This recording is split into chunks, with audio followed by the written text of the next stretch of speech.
Nira's lungs burned as she crashed through the dense underbrush, the twisted sapphire vines tearing at her azure skin. Blood, dark indigo against her pale blue flesh, trickled from numerous shallow cuts, but she couldn't stop. The howls of the hunting party grew closer. 6 cycles of the 3 moons she had evaded them, but her strength was fading. Heretic! The word echoed through the forest, carried on the evening breeze. Blasphemer! Tears blurred her vision as she ran. She hadn't meant to challenge High Priest Zaruk. She had simply questioned why the sacred texts couldn't be read by anyone outside the priest caste. Such a small thing to die for. The forest thinned ahead, revealing a clearing she didn't recognize. In the center stood an impossible sight, a massive metal structure, partially buried in the earth, scorch marks marring its strange, smooth surface. Nira froze, her heart's hammering against her ribs. The ancient story spoke of sky metal and star travelers, but those were just tales told to frighten children. Weren't they? The hunting horn sounded again, closer now. With no choice, Nira sprinted toward the mysterious structure. As she approached, she noticed a jagged opening in its side, like a wound in the smooth metal skin. Without hesitation, she squeezed through the gap. Inside was darkness and strange smells. Acrid metallic scents that burned her nostrils. Her eyes, adapted to the perpetual twilight of Kuros's dense forests, quickly adjusted. She was in a small chamber filled with broken objects she couldn't identify. Twisted metal, shattered transparent materials, and strange devices lay scattered across the sloping floor. A sound, soft, rhythmic, stopped her exploration. Something else was in here with her. Nira reached for her bone knife, the only possession she'd managed to keep during her flight. The blade's familiar weight offered little comfort against whatever lurked in the darkness. The knife had served her well during her weeks on the run, cutting vines for shelter, stripping bark for cordage, even fending off a predatory 6-legged crick that had stalked her for 2 days. But would it be enough against whatever made that sound? As she crept toward the sound, her foot struck something that skittered across the floor with a metallic clang. The rhythmic sound stopped. "Who's there?" A voice unlike any she'd ever heard broke the silence. The words were in her language, but the intonation was all wrong, flat, lacking the musical quality of her people's speech. Before she could flee, light blazed through the chamber, painfully bright, making her cry out and shield her sensitive eyes. When she could see again, she found herself face to face with a creature from nightmares. It was tall, taller than any of her kind, with skin the color of sun-bleached bone. No protective scales covered its strange, soft-looking flesh. Its face was flat, with features bunched in the center rather than properly distributed. And its eyes, by the 3 moons, its eyes were round and white with colored centers, lacking the proper vertical pupils of all decent creatures. A star traveler. A human, the eaters of worlds, according to the priest's most terrifying stories. Nira raised her knife with trembling hands. "Stay back!" The creature looked at her knife, then back to her face. Strangely, it made no move to attack. Instead, it slowly raised its empty hands, palms forward. "I won't hurt you," it said in that strangely flat version of her language. "You're injured." Nira glanced down at herself. The cuts from the forest were still bleeding, and a particularly deep gash on her thigh was leaving a puddle of indigo on the metal floor. "Why would you care?" she demanded, knife still raised. "Your kind eats mine. The priests say so."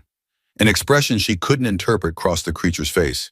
"Eat you? That's—" It made a strange barking sound that she would later learn was laughter. "No, we don't eat sentient beings." He, she realized, noting certain physical characteristics, slowly reached for something at his belt. Nira tensed, but instead of a weapon, he produced a small container and some white material. "My name is Trey Gordon. I'm a pilot. My ship crashed here 3 days ago." He gestured to the structure around them. "This was my vessel, and you're bleeding quite badly. May I help you?" Nira's head spun, whether from blood loss or confusion, she wasn't sure. Everything the priest had taught said this creature should be trying to devour her, not offer assistance. Yet here he was, holding out what appeared to be medical supplies. The hunting horns blared again, much closer this time. Trey's head snapped toward the sound. his strange round eyes narrowing. "They're hunting me," Nira whispered, suddenly more afraid of her own kind than the alien before her. "I questioned the priests. It's forbidden." Understanding dawned in the human's eyes. Without another word, he moved to the opening she'd entered through and peered out. Then he turned back to her. "How many?" "8 warriors, led by Zarek himself." The human Trey nodded once. "Can you move deeper into the ship? There's a secure compartment where I've been sheltering. They won't find us there." Nira hesitated only a moment before following him. What choice did she have? Death by the hunting party was certain. Death by human? Well, that remained to be seen. Trey led her through a maze of twisted corridors, eventually reaching a small chamber with a sealed door that he had to manually crank open. Inside was a space barely large enough for both of them, containing a few containers, some strange devices, and what appeared to be a sleeping pallet. "Sorry for the tight corridors," he said as he sealed the door behind them. The survival pod was designed for one. Nira sank to the floor, her leg throbbing. Trey knelt beside her, opening the container he'd shown earlier. "I need to clean and dress that wound," he said. "It will sting, but infection would be worse. Do I have your permission?" Nira stared at him in disbelief. The creature was asking permission? "Yes," she finally managed. As Trey worked on her leg, applying a stinging liquid and then wrapping the wound with the white material, Nira studied him more carefully. His movements were precise, his touch surprisingly gentle. Nothing like the savage beast she'd been taught to fear. "You speak our language," she observed, partly to distract herself from the pain. "How?" Trey paused his ministrations. "This?"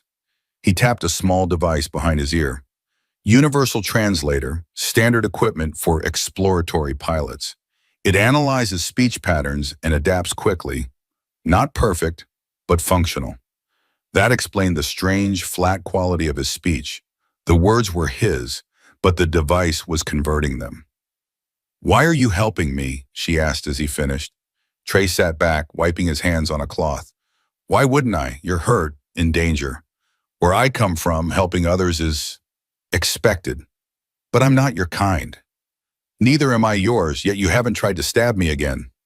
He smiled, revealing flat teeth that looked nothing like the razor-sharp fangs she'd imagined. "That's a start." A sudden pounding on the outer hull of the ship silenced them both. The hunting party had arrived. "They'll search the ship," Nira whispered, panic rising. "If they find us—" "They won't," Trey assured her, though she noted the way his hand moved to a strange device at his hip. A weapon, perhaps? "This compartment is designed to be undetectable in emergencies. We just need to stay quiet." For hours they sat in tense silence as the sounds of the search echoed through the ship.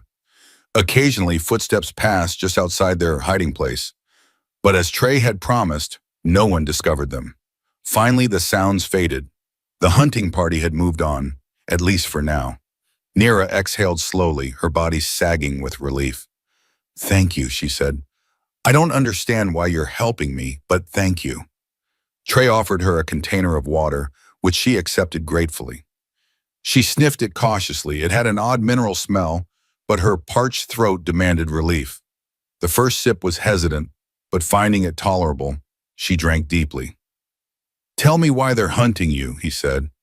"What does questioning priests have to do with a death sentence?" Nira took a long drink before answering. "On Kuros, knowledge is power. The priest caste controls all ancient texts, all history, all communication with other settlements. They claim it's to protect us from dangerous ideas.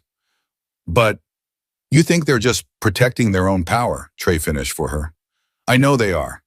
My father was a knowledge keeper before he died. He taught me to read the old symbols in secret. When High Priest Zarek discovered I could read, he declared me tainted, corrupted." Her voice faltered. "He ordered my execution."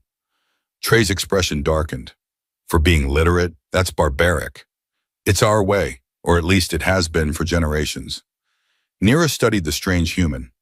"Your people don't live this way?" "No, knowledge is freely shared where I come from. The more people who can access information, the better our chances of solving problems, advancing." The concept was so foreign, so radical, that Nira could barely grasp it. A society where knowledge wasn't hoarded, where reading wasn't a crime punishable by death. It seemed impossible. "What will you do now?" she asked. "Your ship is damaged beyond repair, isn't it?" Trey nodded grimly. "The main systems are fried. I managed to get an emergency beacon working, but it could be months before anyone picks up the signal, if they ever do. I wasn't exactly on an approved flight path when I crashed." "You're stranded," Nira realized. "Like me. Nowhere to go." "For now," Trey agreed. "But I'm not giving up, and neither should you." They fell into silence, two outcasts from different worlds, sharing the small space that had become their sanctuary. Despite her fear and exhaustion, Nira felt something unexpected. Hope. For the first time since her condemnation, she wasn't alone. Days passed in the confines of the survival pod. Trey and Nira established a cautious routine. At night, when the risk of detection was lowest, Trey would venture out to gather food and water. During daylight hours, they remained hidden, using the time to learn about each other's worlds. The first few days had been challenging. Trey's physiology wasn't adapted to Kuros. The higher oxygen content made him lightheaded, and the planet's stronger gravity strained his muscles. Most concerning was food. They quickly discovered that most of Kuros's native plants were toxic to him. His emergency rations wouldn't last forever. After careful experimentation, they identified a handful of local foods that wouldn't poison him: a starchy root that grew near water, and a type of fungi that resembled earth mushrooms. It wasn't appetizing, but it kept him alive. Nira was fascinated by Trey's stories of Earth, a planet with a single sun and just one moon, where millions of people lived in vast cities and traveled in flying machines, where knowledge was not only freely available, but actively distributed through worldwide networks. It sounded like fantasy. In turn, she taught Trey about Kuros, its 3 moons that created the complex tide patterns in the great oceans, the 12 distinct sentient species that had evolved on the planet, and the caste system that had dominated her people for as long as their history recorded. "So the priests claim to be the only ones who can interpret the will of the moons," Trey summarized after one such discussion. "And everyone just accepts that? What choice do they have? The priest caste controls the warriors. Anyone who openly questions is executed, as I nearly was." Nira ran her fingers over the healed cuts on her arms. "My father believed the system wasn't always this way. He found texts suggesting our society was once more open, more equal." "What changed?" "The texts weren't clear. Some great calamity, perhaps, that led people to seek security in rigid structure." She sighed. "Or perhaps the priests simply altered history to suit their narrative. Without access to the original text, we'll never know." Trey was silent for a moment, his expression thoughtful. "What if we could change that? Give people access to their own history?" Nira stared at him. "How?" "The sacred archives are in the central temple, guarded day and night." "But you know how to read the text, right? If we could somehow get copies of them, distribute them widely enough that the priests couldn't suppress them all, that would be revolution," Nira whispered, both terrified and exhilarated by the thought. "Sometimes revolution is necessary," Trey said quietly, "when systems become too corrupt, too oppressive." The idea took root in Nira's mind, dangerous and compelling, but practical obstacles remained overwhelming. "The archives are impenetrable, and even if we could reach them, how would we copy them? How would we distribute them without being caught?" "One problem at a time," Trey said. "First, we need to secure a better position than hiding in this pod. We need allies, resources. No one would help us. The penalty for aiding a heretic is death. There must be others who question in secret, as you did. Your father couldn't have been the only one."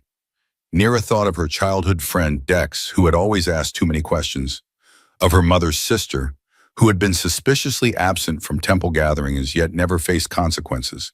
Perhaps there were others hiding their doubts, as she once had. "Maybe," she conceded, "but finding them without exposing ourselves would be nearly impossible." Trey's response was interrupted by a sudden, piercing alarm from one of his devices. He lunged for it, silencing the sound in, but his expression had transformed, alert, focused.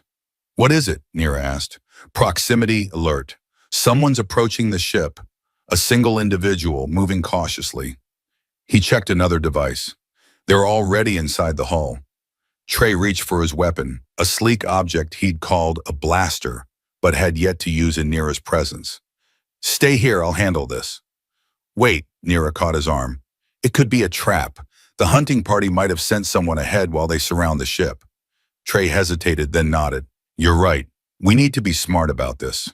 He studied the small screen on his device. They're moving methodically, searching each compartment, not the pattern of someone who already knows where we are. Let me look, Nira suggested. I might recognize them. Trey adjusted the screen so they could both see it. The grainy image showed a figure moving through the ship's corridors, smaller than the warriors who had hunted Nira, moving with a caution that suggested fear rather than aggression. That's not one of Zarek's warriors, Nira said with certainty.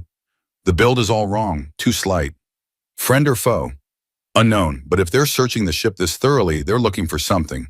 Or someone on. Trey made a decision. We'll observe from a secure position. If they're hostile, we retreat. If not, he left the implication hanging. Together, they exited the survival pod, moving silently through the ship's darkened corridors. Trey led them to a vantage point where they could observe the intruder without being seen, a maintenance shaft overlooking one of the larger chambers. When the figure entered the chamber below, Nira gasped softly. Dex, she whispered. It's Dex. The blue-skinned male below was indeed her childhood friend, though he looked different than when she'd last seen him. Thinner, more careworn, his scales dulled from stress or poor nutrition. Nira, Dex called softly, his voice echoing in the empty chamber. Are you here? Please, if you can hear me. Before Trey could stop her, Nira had dropped from their hiding place, landing with practiced grace on the chamber floor below. Dex, she said, her voice thick with emotion. How did you find me? Her friend spun around, his vertical pupils widening in shock and relief. Nira, you're alive! He rushed forward as if to embrace her, then stopped short, noticing her defensive posture. I've been searching for days. After your condemnation, I had to try to help. Why? Nira asked, maintaining her distance. You risk execution just by seeking me. Because you were right, Dex said simply. About the priests, about the system. I've always known it, but never had the courage to say it aloud. He glanced around nervously. We need to go. The hunting parties change their search pattern at dawn. We have maybe an hour before they return to this area. We? Nira questioned. There are others, Nira. Others who question. We've formed a group, hidden in the eastern caves. We've been gathering knowledge, teaching each other to read the old symbols, just as your father taught you. Hope surged through Nira, but caution tempered it. How do I know this isn't a trap? That Zarek hasn't sent you to lure me out? Dex reached into his tunic and withdrew a small object, a carved stone pendant that Nira recognized immediately. It had belonged to her father. He gave this to me before he died, Dexter explained. Said I should keep it safe until the time was right to return it to you. I think that time is now. Nira's hand trembled as she reached for the pendant. As her fingers closed around the familiar stone, a sound behind her made Dex freeze in terror. Trey had emerged from hiding, his blaster held casually at his side. Dex's eyes widened to their fullest extent, his skin paling to a lighter blue in fear. Sky Demon, he whispered, backing away. Nira, run! No, Dex, wait! Nira moved between them. He's not what the priests claim. He's helped me, protected me. She turned to Trey. This is my friend, the one I told you about. Trey holstered his weapon slowly, keeping his movements non-threatening. Any friend of Nira's is a friend of mine, he said, his awkward pronunciation of their language somewhat undermining the diplomatic gesture. Dex looked between them in stunned disbelief. You've been hiding with a sky demon? And it hasn't eaten you? His name is Trey Gordon, Nira corrected firmly. He's a pilot from a world called Earth. And no, he doesn't eat people. That's just one of the priest's lies. But the sacred texts say what the priests claim they say, Nira interrupted. Have you read them yourself? Has anyone outside the priest caste? Dex's silence was answer enough. We should continue this discussion elsewhere, Trey suggested, checking his device again. Your friend is right about the search patterns changing soon. Dex stared at the human with a mixture of fear and fascination. You understand our language? Enough to get by, Trey replied, tapping the translator behind his ear. Technology, not magic. Just another thing your priests have lied about. Dex's face showed the struggle within, a lifetime of conditioning battling against the evidence before his eyes. The elders in our group, they need to see this. To see you. Decision time. Nira looked between Trey and Dex, weighing their options. The survival pod had been safe, but limited. If Dex was telling the truth about a group of like-minded rebels, they might find not just safety, but purpose there. Where exactly are these eastern caves? She asked Dex. 3 valleys beyond the Whispering Forest. We've established a small settlement there, hidden from the priest caste's observers. There are about 30 of us now. 30? Nira was shocked. All questioners? All seeking a different way to live, Dex confirmed. Some are scholars in hiding. Others are simply people who ran afoul of the priests for minor infractions and fled rather than face execution. He glanced at Trey. None are like him, though. Would they accept him? Nira pressed. Or would they react as you did? Dex considered this. There would be fear at first. The priest's tales are deeply ingrained. But if they saw that he means no harm, he shrugged. Our community is founded on questioning traditional beliefs. They might be more open-minded than most. Trey, who had been monitoring his devices throughout this exchange, spoke up. Whatever we decide, we need to move now.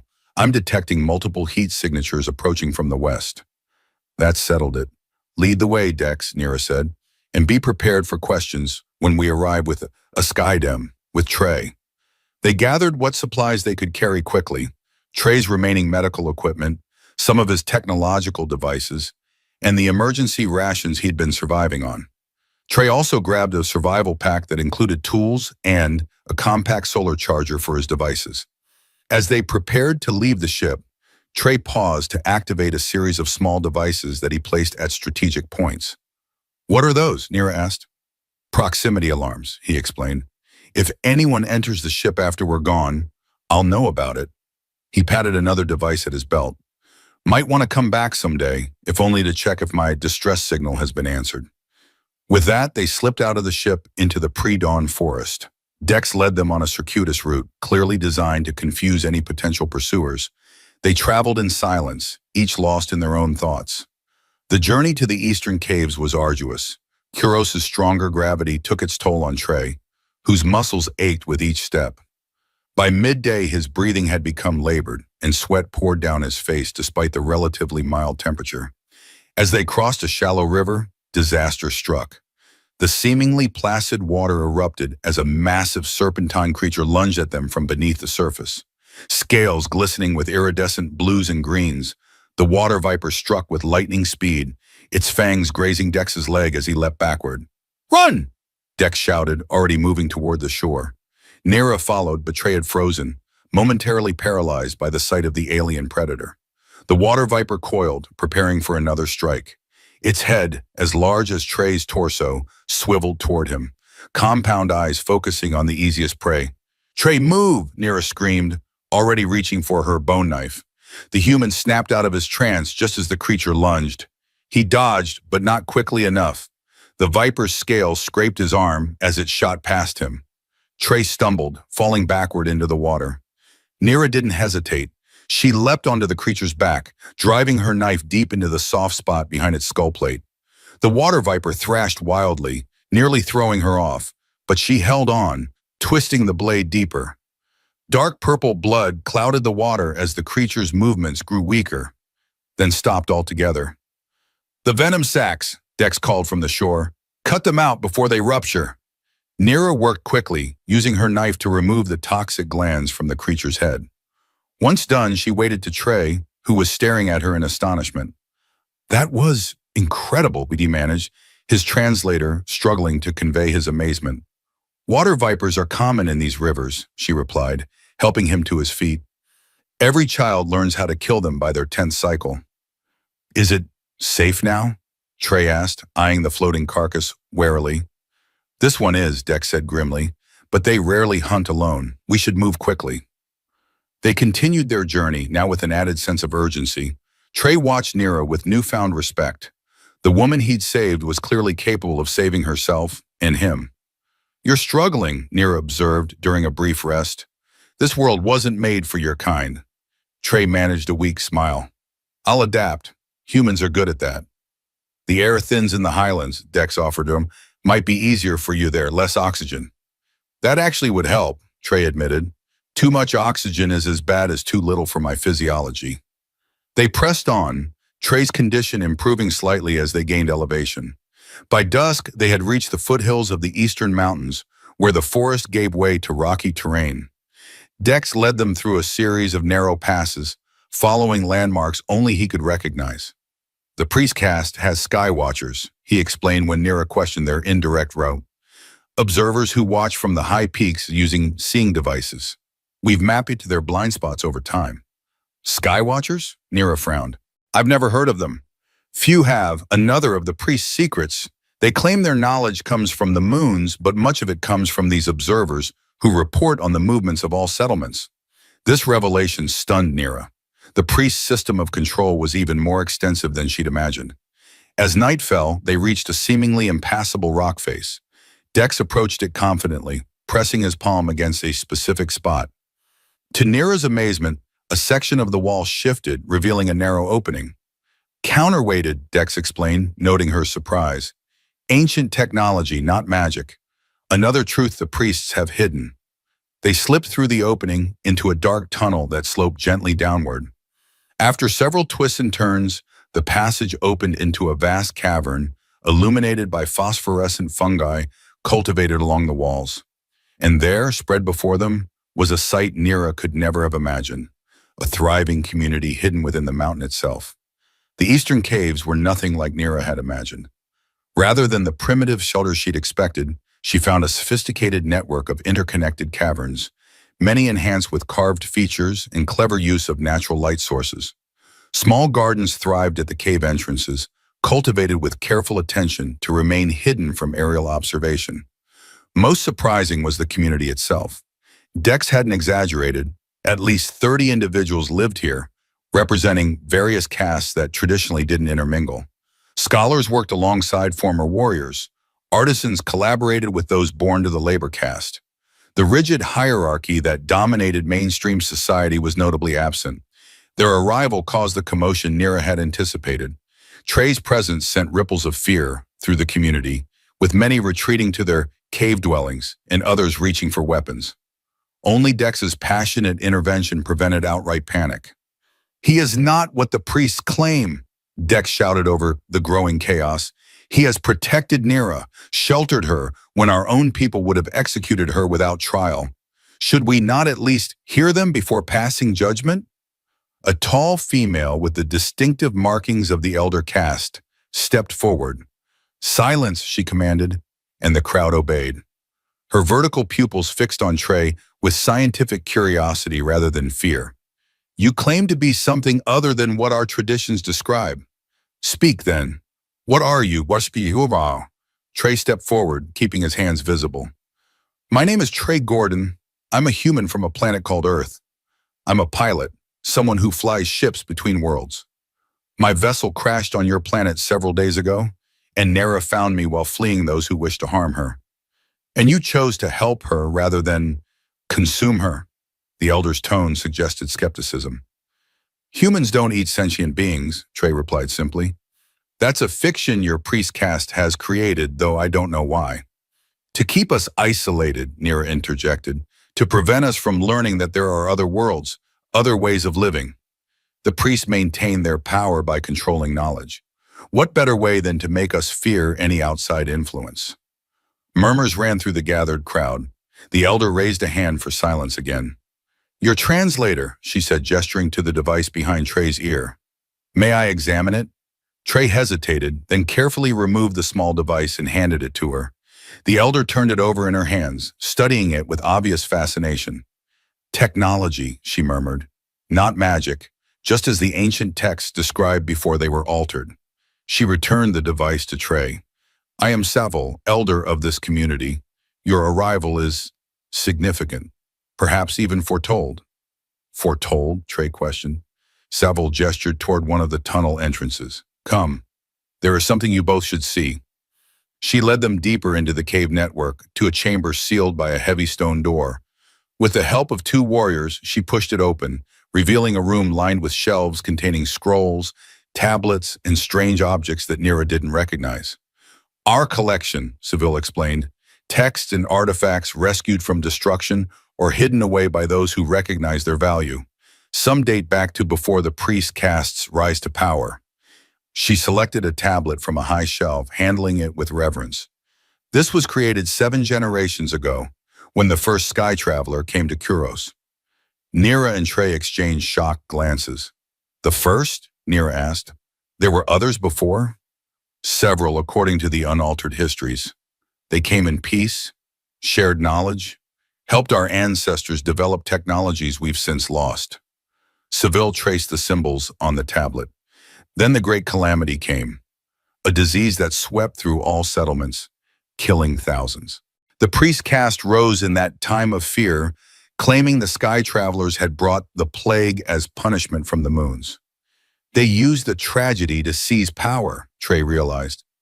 Yes, and to maintain it, they rewrote history, destroyed knowledge, and created a society built on fear and ignorance. Seville looked directly at Trey. Your arrival presents an opportunity we've awaited for generations, living proof that the foundation of the priest's power is built on lies. Serious accusations, Trey noted, yet not inconsistent with the observations that have led many of us here. He studied Trey for a long moment. You may stay, Sky Traveler, provided you share your knowledge freely and harm none among us. I can agree to those terms, Trey said with a slight bow. And you, Nira, daughter of Calum, the elder continued, your father was known to many here. His teachings on the ancient text have guided our small rebellion. You are welcome among us as his heir. Relief washed over Nira. They had found sanctuary, at least for now. In the weeks that followed, Nira and Trey integrated into the cave community's daily life. Nira shared her knowledge of the ancient symbols, joining the small group dedicated to preserving and interpreting texts smuggled out of the main settlements. Trey contributed in other ways, using his technical knowledge to improve their living conditions, creating more efficient water filtration systems, enhancing their farming techniques, and establishing better security measures to avoid detection. The priest caste's surveillance proved more extensive than even the rebels had realized. Regular patrols of warrior caste members swept the forests, equipped with tracking beasts bred specifically to hunt heretics. Automated observation posts monitored common travel routes, reporting any unusual movement to the central temple. The rebels countered with their own methods, camouflage techniques, underground passages, and carefully timed movements that exploited the gaps in the surveillance network. Trey's knowledge of basic electronics helped them establish an early warning system using components salvaged from his ship. Simple pressure plates buried along approach routes triggered silent alarms inside the cave complex, giving the community crucial minutes to hide their more incriminating activities whenever patrols approached. More importantly, he shared stories of Earth and other worlds he had visited, descriptions of societies organized around principles of freedom and shared knowledge that fired the imagination of those who had known only hierarchy and restriction. As the community's fear of him faded, curiosity took its place. Trey found himself constantly surrounded by those eager to learn about the wider universe. He answered their questions patiently, careful not to overwhelm them with concepts too far beyond their experience. Nira watched this transformation with growing satisfaction. Each question asked, each answer given, was a small victory against the oppressive system they had fled. But she wanted more than just their small community to benefit. We need to share this knowledge more widely, she told the Elder Council one evening. There must be others like us in every settlement, questioning in silence, afraid to speak. What do you propose, Estervi Saville, the elder who had first welcomed them? We can barely contact our allies in the other settlements without risking exposure. I've been thinking about that, Trey said. My ship's communication system is damaged beyond repair, but some components might be salvageable. If I could adapt them to create a broadcasting device. To what end? Another elder questioned. Even if you could create such a device, most would not understand the message. Reading is still forbidden to all but a few. Not reading, Nira clarified. Speaking, telling the truth about the priest-cast's ways. Of the wider universe, about the possibility of a different way of living. The council debated the proposal for hours. The risks were enormous, not just to those who might operate such a broadcasting device, but to the entire community if they were discovered. Yet the potential to spark wider change was equally significant. Finally, a consensus emerged. They would attempt Trey's plan, but with caution. The broadcast would need to be brief, mobile, and infrequent enough to avoid detection while still spreading their message. This could mean revolution, Seville warned as the council dispersed. Are you prepared for what might follow? Revolution often consumes those who ignite it. If it means freedom from the priest's lies, it's worth the risk, Nira replied with conviction. Trey was less certain. As they returned to the small cave chamber they now shared, he voiced his concerns. Revolution is messy, Nira. Violent. People die, often the very ones the revolution is meant to help. My people are already dying, she countered. Executed for questioning, for reading, for thinking differently. At least this way they'd be dying for something meaningful. There might be a middle path, Trey suggested. Wage without wholesale destruction. The priest cast's power rests on specific lies. About the outside world, about the sacred texts. If we could expose those lies convincingly enough, the system might reform rather than collapse entirely, Nira finished thoughtfully. It's possible, but it would require evidence so compelling that even the most dedicated believers would have to acknowledge it. Like what? Nira paced their small chamber, thinking aloud. The priests claim that sky travelers are demons who consume our kind. Your very existence disproves that, but only for those who meet you directly. She stopped suddenly. What if you weren't the only one? I'm not following. Your distress beacon. You said it might bring others from your world eventually.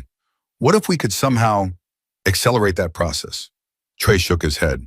The beacon is operating at maximum power already. And even if we could boost the signal, the nearest human outpost is likely months of travel away. But there must be other options, Nira insisted. Other ways to provide irrefutable evidence that the priests are wrong about everything. They fell silent, each considering the problem from different angles. Finally, Trey spoke, his voice hesitant. There might be a way. It's risky, but if we could access the sacred archives themselves, find the original texts before the priests modified them. Impossible, Nira said automatically. The central temple is impenetrable. Is it? Or is that just what everyone believes because the priests say so? Trey raised an eyebrow. Has anyone actually tried? The question hung in the air between them, challenging, provocative. Nira wanted to dismiss it immediately. The central temple was the most heavily guarded location in all settlements, the seat of the priest cast's power. But Trey had a point. How much of its supposed impregnability was truth, and how much was carefully cultivated myth? Even if it were possible, she said slowly, we would need detailed knowledge of the temple's layout, guard rotations, security measures. All information that exists, Trey pointed out. Someone knows it, which means others can learn it. The seed of a plan began to take root.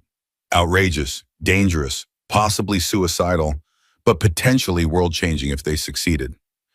We would need help, Nira acknowledged. Someone inside the priest cast itself. Are there dissidents even there? Nira thought of her father's cryptic comments before his death, his hints about allies in unexpected places. Perhaps, but identifying them without exposing ourselves would be nearly impossible. Not necessarily, Trey said, warming to the idea.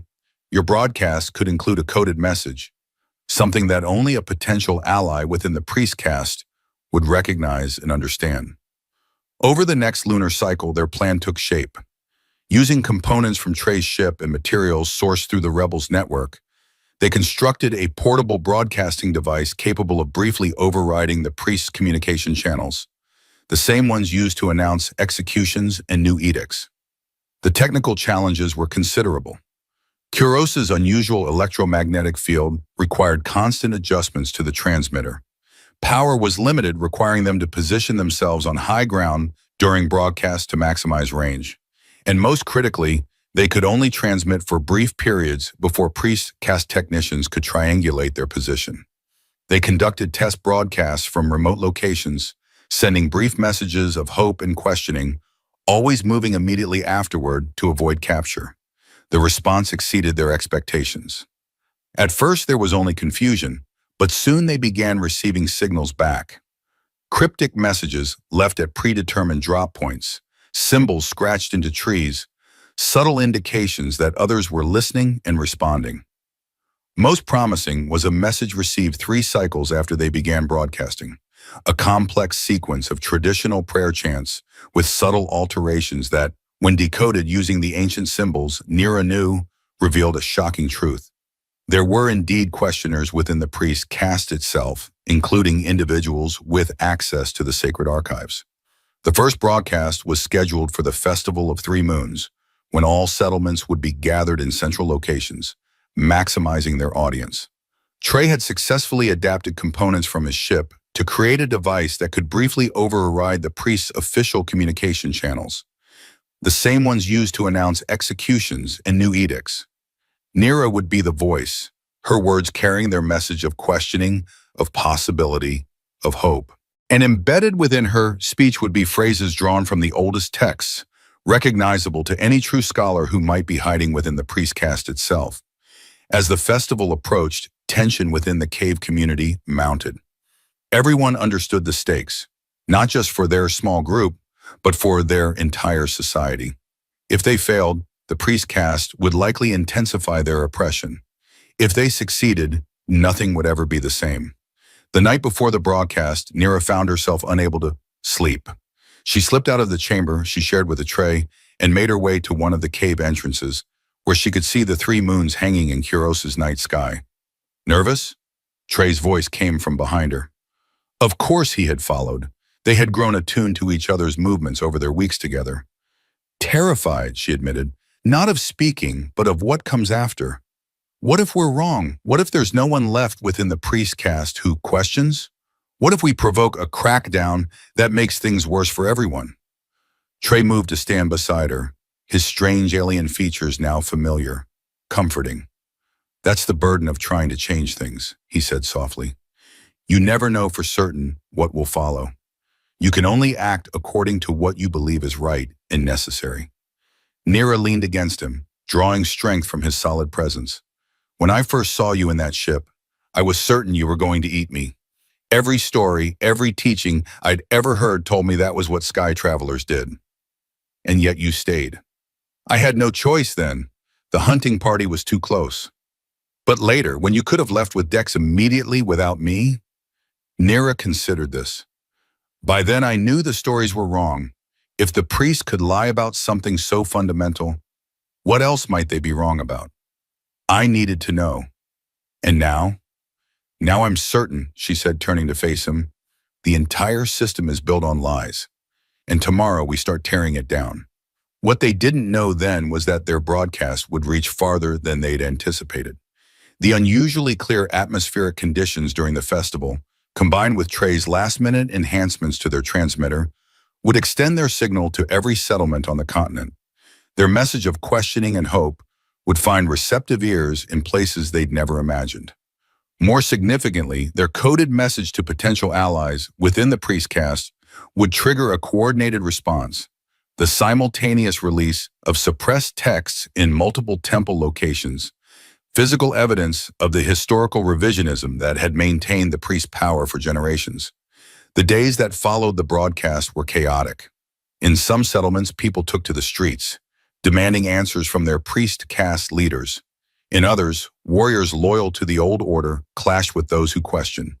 Ancient texts, hidden for generations, emerged from secret caches. Stories of the true history of Kuros spread from person to person, impossible to contain. Most dramatic was the defection of High Priest Zarok's own daughter, who appeared at a public gathering wearing the traditional garb of a knowledge keeper rather than a priest. She brought with her original texts proving that her father had personally ordered the alteration of historical records, including the deliberate demonization of sky travelers. The revolution would not be bloodless. The priest caste would not surrender their privileges without a fight, but the foundation of their authority, the carefully constructed edifice of lies and manipulated fears, would crumble beyond repair. 3 cycles after their initial broadcast, as Nira and Trey moved their transmitter to a new location, they received an unexpected signal. It wasn't from the rebel network or their priest-caste allies. It came from above, from orbit around Kuros. A human research vessel, having detected both Trey's distress beacon and the unusual broadcasting activity, had diverted to investigate. Their arrival, peaceful, curious, offering knowledge rather than threats, would provide the final, irrefutable evidence against the priest's most fundamental lies. And at the center of it all would be the most powerful evidence imaginable. A human from beyond the stars who, when presented with a vulnerable alien, chose to help rather than harm. A living contradiction to the priest's most fundamental teaching. A sky traveler who, when she expected him to eat her, had done the exact opposite. He had helped her find her voice, and together they would help her world find its future.